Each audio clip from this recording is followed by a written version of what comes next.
তোমাদের বাসার সবাই সুস্থ আছে তো? আগের দিন আমরা যে মৌল শনাক্ত করছিলাম, জৈব যৌগে বিভিন্ন মৌল শনাক্তকরণের ক্ষেত্রে আমরা দুইটা মৌল শনাক্ত করছিলাম, একটা আছে নাইট্রোজেন আর একটা সালফার। ওই দুটা মৌল শনাক্তকরণে কারো কোনো সমস্যা আছে কি না, যদি সমস্যা থাকে বললে আবার সাহায্য করবো। কারো সমস্যা নাই তাহলে আমরা নতুন যেতে পারি। ওকে, যদি কারো সমস্যা নেই তাহলে আমরা নতুন গেলাম। আগের দিন আমরা দেখছিলাম কিন্তু ইন্ডিভিজুয়ালি নাইট্রোজেন আছে কিনা, ইন্ডিভিজুয়ালি সালফার আছে কিনা। কিন্তু এমন যদি হয় জৈব যৌগে যদি নাইট্রোজেন এবং সালফার একসাথে উপস্থিত থাকে তাহলে আমরা কিভাবে শনাক্ত করব? থাকতেও তো পারে শুধু নাইট্রোজেন শুধু সালফার। যদি এমন হয় নাইট্রোজেন আর সালফার একসাথে আছে তাহলে আমরা কিভাবে শনাক্ত করব সেটা আমরা দেখবো আজকে। ওকে, মনে আছে কিনা জৈব যৌগে যদি নাইট্রোজেন আর সালফার একসঙ্গে উপস্থিত থাকে তাহলে আমরা যখন পিছনের দিকে সোডিয়াম ধাতু নিয়ে উত্তপ্ত করছিলাম তখন কি তৈরি হয়েছিল? যদি সোডিয়াম ধাতুর সাথে এই যে নাইট্রোজেন আর সালফার যদি একসাথে নাইট্রোজেন আর সালফার যদি একসাথে উপস্থিত থাকে তাহলে সোডিয়াম ধাতু যখন আমরা ভীষণ দিয়ে ওই মানে বানারের সাহায্যে বনশন দ্বীপের বানারের সাহায্যে উত্তপ্ত করছিলাম তখন কি তৈরি হয়ে বসে আছে এটা মনে আছে কিনা? যে সোডিয়াম থায়োসায়ানেট, যেটার নাম কি সোডিয়াম থায়োসায়ানেট, দন্তনে একটা ট নেট, নেট না কিন্তু ড না ট। ওই যে আমরা যে মজুদ দ্রব্য তৈরি করে রাখছিলাম মনে করে দেখো, এই মজুদ দ্রব্যের ভিতরে যদি নাইট্রোজেন আর সালফার একসঙ্গে উপস্থিত থাকে তাহলে সেই যৌগটা কি হয়ে বসে আছে? Sodium thiocyanate. ওকে, এইটা আমরা এবার শনাক্ত করব যে জৈব যৌগে নাইট্রোজেন সালফার একসাথে আছে কি না। তার আগে এই যে আমরা লিখি, আমরা এর মধ্যে দেখতে আছে নাইট্রোজেন, আমাদের কিন্তু 3 নম্বর শনাক্তকরণ, নাইট্রোজেন ও সালফার একই সাথে জৈব যৌগে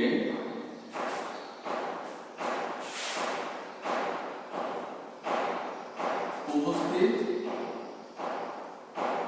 থাকলে কিভাবে শনাক্ত করবে? কেসে করছে জৈব যৌগে নাইট্রোজেন এবং সালফার একসঙ্গে উপস্থিত থাকে তাহলে আমরা কিভাবে সেটা শনাক্ত করব? তাই তো, কোশ্চেনটা ক্লিয়ার তো? তাই দেখো, যদি জৈব যৌগে নাইট্রোজেন সালফার একসাথে থাকে তাহলে সেটা মজুদ দ্রবণে, এই যে মজুদ দ্রবণে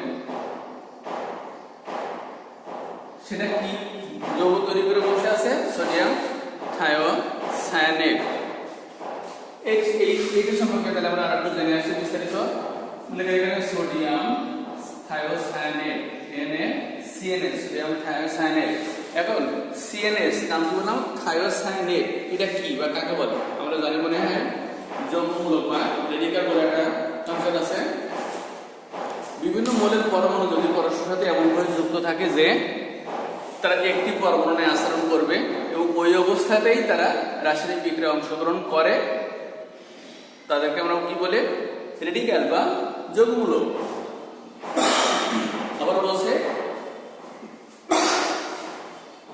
বিভিন্ন মৌলের পরমাণু যদি একই সাথে এমনভাবে যুক্ত থাকে যে তারা পরস্পরের সাথে যুক্ত থেকে একটি পরমাণুতে আচরণ করবে, যেমন একটা ক্লোরাইড থাকতে পারে, সালফাইড থাকতে পারে, ওইরকম একটা পরমাণুতে আচরণ করবে এবং ওই অবস্থাতেই তারা রাসায়নিক বিক্রিয়ায় অংশগ্রহণ করবে, তাদেরকে আমরা বলবো যৌগমূলক। এই যে সোডিয়াম থায়োসায়ানেট, এই থায়োসায়ানেট একটা আছে যৌগমূলক, এটা আছে যৌগমূলক। দেখো এর ভিতরে কি কি মৌল আছে? কার্বন আছে, নাইট্রোজেন আছে, সালফার। তা আমি তো সংজ্ঞায় বললাম যে একাধিক মৌলের পরমাণু একসাথে থাকবে। এখানে একাধিক মৌল বলতে কয়েকটা মৌল আছে, 3 প্রকার, এবং এটা একটা পরমাণু নেই আচরণ করছে। দেখো যেমন এই যে আমরা কম্পারেটিভ একটা যৌগ লিখি সোডিয়াম ক্লোরাইড। দেখো এই ক্লোরিন যেরূপ আচরণ করবে এই থায়োসায়ানাইড অনুরূপ আচরণ করবে। কেন এটা? সোডিয়াম তো 1 প্লাস আমরা জানি জনসংখ্যা এর সোডিয়াম 1 প্লাস। আর এটা মনে কেন জানি না, থায়োসায়ানেট যৌগমূলকের জারণ সংখ্যা কত জানি না, যোজনী কত মনে করে জানি না, কিন্তু কিছু আমাদের কৌশলী হতে হবে, যে কৌশল প্রয়োগ করলে অনেক না জানা জিনিস, না বোঝা জিনিস আমরা খুব সহজেই জানতে বা বুঝতে পারবো। পরীক্ষা হলে ইনস্ট্যান্ট আমরা অনেক সমস্যার সমাধান দিতে হয়, যা জানি না, করিনি, বুঝিনি, একটু কৌশলী হলে এইগুলো সহজ হবে। যেমন এইটা মনে করো, এই থায়োসায়ানেটের যোজনী কত জানি না, জারণ সংখ্যা তাও জানি না, কিন্তু এর অনুরূপ একটা যৌগ যখন সোডিয়াম ক্লোরাইড লিখলাম, কিন্তু মনে করো যে সোডিয়াম জারণ সংখ্যা কত জানি কত, +1। আবার যেহেতু যৌগটা সামগ্রিকভাবে নিরপেক্ষ, তাহলে ক্লোরিনের জারণ সংখ্যা -1। তাছাড়া অন্যভাবে বলতে পারি ক্লোরিনের পরমাণু সংখ্যা কত, 17। ও নিকটতম নিষ্ক্রিয় গ্যাস আয়তন কত, 18। 17 থেকে যদি 18 যেতে হয় তাহলে 1 ইলেকট্রন গ্রহণ করতে হবে। আর আমরা জানি কোন মৌল পরমাণু যে করে গ্রহণ করে তার জারণ সংখ্যা হয় কত, তত মাইনাস, যে করে দান করে তার জারণ সংখ্যা তত প্লাস। যদি এই যে এই যৌগ সোডিয়াম ক্লোরাইড যৌগটা নিরপেক্ষ, সোডিয়াম 1 প্লাস তাহলে ক্লোরিন 1 মাইনাস, আবার ক্লোরিন 1 মাইনাস তাহলে সোডিয়াম 1 প্লাস, যে ভাই বলো দুটো সঠিক। তাহলে এখান থেকে আমরা দেখলাম কি সোডিয়ামের জারণ সংখ্যা যেহেতু +1, এখানেও সোডিয়ামের জারণ সংখ্যা +1, তাই এখানে +1, তাই ক্লোরিনের -1। এটা যদি বলি এই যৌগের সোডিয়ামের জারণ সংখ্যা যদি +1, তাহলে আমি থায়োসায়ানেটের জারণ সংখ্যা বা যদি জানি অথবা না জানি, যেহেতু যৌগটা নিরপেক্ষ আছে সার্বিকভাবে, তাহলে কি করব, যেহেতু সার্বিক নিরপেক্ষ, আর আমাদের একটা যৌগ কখন নিরপেক্ষ হয়, যখন ওই যৌগে ধনাত্মক আধান আর ঋণাত্মক আধান সম পরিমাণ থাকে, তখনই কেবল একটা যৌগ আমরা জানি তড়িৎ নিরপেক্ষ বা আধান নিরপেক্ষ হয়। যেহেতু সোডিয়াম একক ধনাত্মক এবং যৌগটা নিরপেক্ষ, তাহলে নিশ্চিত আমরা 100% নিশ্চিত থায়োসায়ানেট যৌগমূলকের জারণ সংখ্যা -1, অর্থাৎ সিএনএস জারণ সংখ্যা -1। তাহলে যদি জারণ সংখ্যা -1, তাহলে যোজনী নিশ্চিত 1। কারণ আমরা যতক্ষণ যোজনী না জানবো তাহলে কিন্তু বিক্রিয়া আমরা সহজেই করতে পারবো না। আর যে যত সহজে বিক্রিয়া ওই বিভিন্ন মৌলের বা যৌগমূলকের যোজনী ধরতে পারবে, তার কাছে বিক্রিয়া তত বেশি সহজ। এখানে দুইটা জিনিস আমরা বেশিরভাগ মনে রাখার চেষ্টা করবো, একটা যোজনী আর জারণ সংখ্যা। তাহলে বিক্রিয়া থেকে উৎপাদনটা খুবই সহজ হয়। যেমন দেখো, এবার আমরা লিখি ওইখানে আরেকটা যৌগের ডিফিনেশন, এই নাইট্রোজেন আর সালফার একসাথে শনাক্তকরণের ক্ষেত্রে আমরা মজুদ দ্রবণের সাথে যে বিকারকটা যোগ করে একে শনাক্ত করব, তার নাম আছে ফেরিক্লোরাইড, FeCl3। এই ফেরিক্লোরাইড দ্রবণ যোগ করব। তাহলে এইবার এটা আমরা দেখে আসি যে ফেরিক্লোরাইড দ্রবণের মধ্যে কার জারণ সংখ্যা কত, কার যোজনী বা কত। যেমন আমরা একটাকে দেখলাম, যেহেতু সোডিয়ামের 1 প্লাস ক্লোরিনের 1 মাইনাস, মনে কর আয়রনের জারণ সংখ্যা কত আমরা বুঝতে পারতেছি না, কিন্তু ক্লোরিনের জারণ সংখ্যা যে -1, তা তোমরা এই একটুখানি জানলাম। যে ক্লোরিনের জারণ সংখ্যা যদি -1 হয়, তাহলে এখানে ক্লোরিন আছে কত, 3টা, তাহলে 3 1 কে 3 মাইনাস। তাহলে যেহেতু যৌগটা সামগ্রিকভাবে নিরপেক্ষ, একটা ক্লোরিনের 1 মাইনাস আছে, ক্লোরিন 3টা, 3 1 কে 3 মাইনাস, তাহলে যৌগটা নিরপেক্ষ হতে গেলে বাকি যে আছে তার অবশ্যই 3 প্লাস হতে হবে, অর্থাৎ 3 প্লাস হতে হবে। এভাবে আমরা অজানা কোনো মৌল বা পদার্থের যোজনী এবং জারণ সংখ্যা নির্ণয় করে নিতে পারি। তাহলে 3 1 কে 3 মাইনাস, তাহলে অবশ্যই 3 প্লাস। বুঝছে ব্যাপারটা? তাহলে এখানে যেহেতু আয়রনের জারণ সংখ্যা 3 প্লাস, তাহলে যোজনী কত, 3। কারণ আমি আগেও বলেছি মনে হয় যে প্লাস মাইনাস সহ কোনো সংখ্যাকে বলবো জারণ সংখ্যা, আর সংখ্যার পরে যদি প্লাস বা মাইনাস না থাকে তাহলে সেই শুধু সংখ্যা নিরপেক্ষ সংখ্যাকে আমরা বলবো যোজনী। কারণ আমরা জানি যোজনী হয় নিরপেক্ষ আধানযুক্ত না, আর জারণ সংখ্যা হয় আধানযুক্ত নিরপেক্ষ না, ব্যতিক্রম শুধু শূন্য। এবার দেখো বিক্রিয়াটা কত সহজে আমরা বুঝবো। তাহলে সোডিয়াম থায়োসায়ানেটের সোডিয়ামের জারণ সংখ্যা প্লাস, থায়োসায়ানেটের মাইনাস, ফেরিক্লোরাইডের আয়রনের জারণ সংখ্যা 3 প্লাস, আর ক্লোরিনের জারণ সংখ্যা মাইনাস। এবার আমরা বিক্রিয়ার মূল বিক্রিয়াটা লিখছি। দেখো এই বিক্রিয়া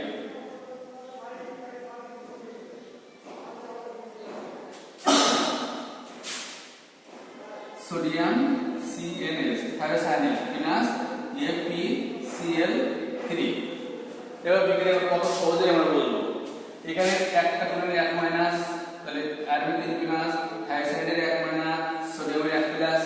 এভাবে একটা কাজ করতে পারি কিনা, যে একটা সোডিয়াম আয়নের সাথে আমরা যদি এখান থেকে একটা ক্লোরাইড আয়ন যুক্ত করে দিই, বিক্রিয়া করে দিই, তাহলে আমরা কি করছি দেখো তো, এক অণু সোডিয়াম ক্লোরাইড পাচ্ছি কিনা, তাই না? তাহলে এক অণু সোডিয়াম ক্লোরাইড পাচ্ছি।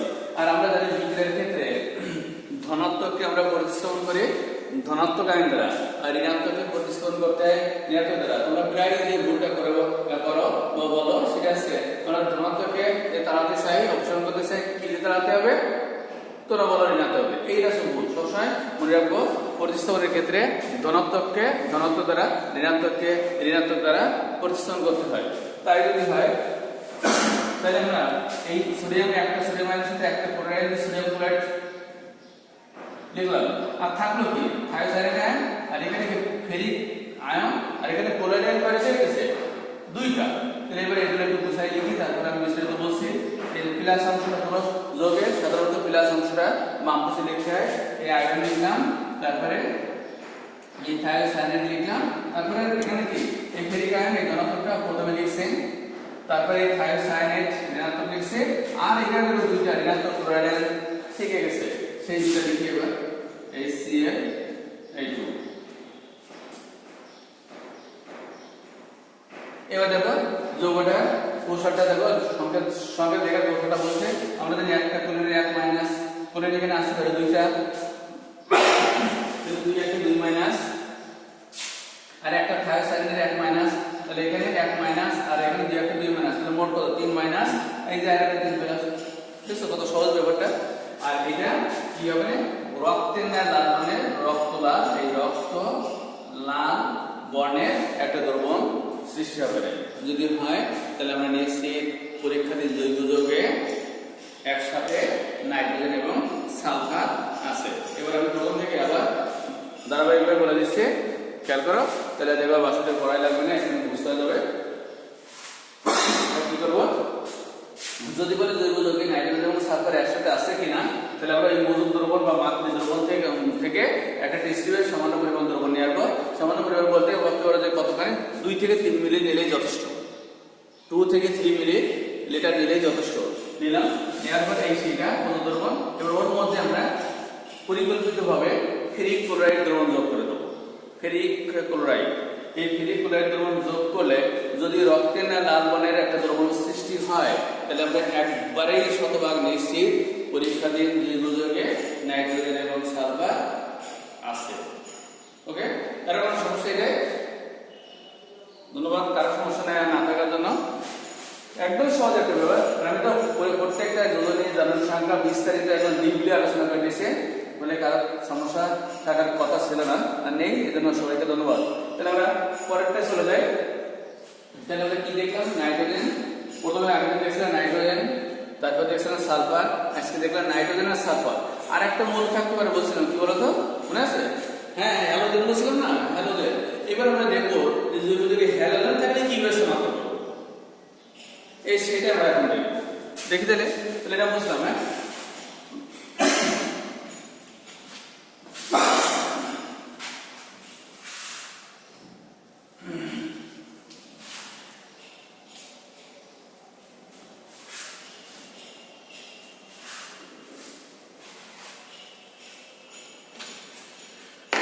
আবার দেখো, যখন আমরা সোডিয়াম নিয়ে জৈব যৌগের সাথে উত্তপ্ত করছিলাম, যে মূল দ্রবণ বা মজুদ দ্রবণ তৈরি করে রাখছিলাম, সেখানে যদি হ্যালোজেন থাকে ওই জৈব যৌগে, তাহলে কি তৈরি হয়ে বসে আছে দেখো? Sodium halide. এর নাম কি? Sodium halide. সোডিয়াম হ্যালোজেন না, কিন্তু সোডিয়াম হ্যালাইড। যদি বলি হ্যালোজেন কাকে বলে, এই হ্যালোজেনের সংজ্ঞা দিতে গিয়ে আমরা মাঝে মধ্যে কিন্তু ভুল বলে বসি। যেমন বলে কি, অনেকে বলে যে স্যার 17 তথা 7 শ্রেণীতে বিদ্যমান মৌলগুলোকে বলা হচ্ছে হ্যালোজেন। ভুল, একদম ভুল। কারণ আমরা জানি 17 শ্রেণীতে মৌল আছে কয়টা? ক্লোরিন, ক্লোরিন, ব্রোমিন, আয়োডিন, অ্যাসিটাইন, নতুন একটা যুক্ত হয়েছে টেনেসাইন। তাহলে মোট মৌল কয়টা? 6টা। এই 6টার মধ্যে প্রথম 4টা অর্থাৎ ক্লোরিন, ক্লোরিন, ব্রোমিন ও আয়োডিন, এই 4টাকে বলা হয় হ্যালোজেন। আর বাকি যে 2টা হ্যালোজেন শ্রেণীতে আছে, অ্যাসিটাইন আর টেনেসাইন, এই 2টাকে কখন আমরা হ্যালোজেন বলি না, এই 2টাকে বলা হয় হ্যালোজেন শ্রেণীর মৌল, নট হ্যালোজেন। কিন্তু তোরা প্রায় বলে ফেলো বা লেখো যে সদস্য শ্রেণীর মৌলকে বলা হবে হ্যালোজেন, একদম না। এটা বিশেষভাবে মনে রাখবো। হ্যালোজেন বলতে আমরা কি বলবো, পর্যায় সারণীর 7A তথা সদস্য শ্রেণীতে বিদ্যমান ক্লোরিন, ব্রোমিন এবং আয়োডিনকে বলা হয় হ্যালোজেন। আর অ্যাস্টাটিন আর ডিসাইনকে আমরা বলবো হ্যালোজেন শ্রেণীর মৌল, নট হ্যালোজেন। ওকে, এবার আমরা ওই হ্যালোজেন কয়টা, তাহলে হ্যালোজেনকে প্রকাশ করা হয় বড় হাতের এক্স দ্বারা। আর তাহলে এক্স বলতে তাহলে কি লিখতে হবে, ক্লোরিন, ব্রোমিন আর এই আয়োডিন। এই সেকশন ক্লোরিন আদৌ আসে না এবং আমি জোর দিয়ে বলে দিচ্ছি আসবে না।